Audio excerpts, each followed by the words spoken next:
Hello အားလုံးပဲမင်္ဂလာပါဘောနော်ဒီနေ့မှာတမန်ကြီးကပြောကြရတဲ့ခုရှိလို့ပေါ့နော်ဗါလဲဆိုတော့တမန်ကြီးဗီဒီယိုတင်လာတယ်ရက်သက်တစ်ပတ်လောက်နားဖို့ရှိတယ်ပေါ့နော်ဘာကြောင့်လဲဆိုတော့တမန်ကြီးရဲ့ fan တွေကြောင့်လည်းမဟုတ်တော့တမန်ကြီးကလာပလိန်တဲ့လူတွေကြောင့်လည်းမဟုတ်ပါဘူးပေါ့နော်တမန်ကြီးကို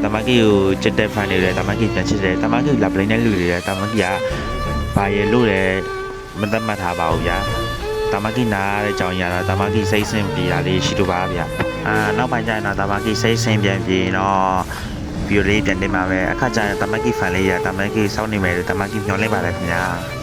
တမန်ကြီးဗီဒီယိုစလုပ်ထဲကအခုချိန်นี้တမန်ကြီးအားပေးနေတဲ့ fan လေးတွေလည်းတမန်ကြီးရတယ်ပေါ့အထူးကျေးဇူးတင်ပါတယ်တမန်ကြီးဘလိုင်းတဲ့လူတွေလည်းတမန်ကြီးကနေပြောတယ်ဘာမှလည်းအပြစ်မမြင်ပါဘူးအကောလုံးကဒီတိုင်းမှာပဲကောင်းတဲ့နေရာမှာလည်းရှိလို့မကောင်းတဲ့နေရာမှာလည်းရှိပါတယ်ခင်ဗျာ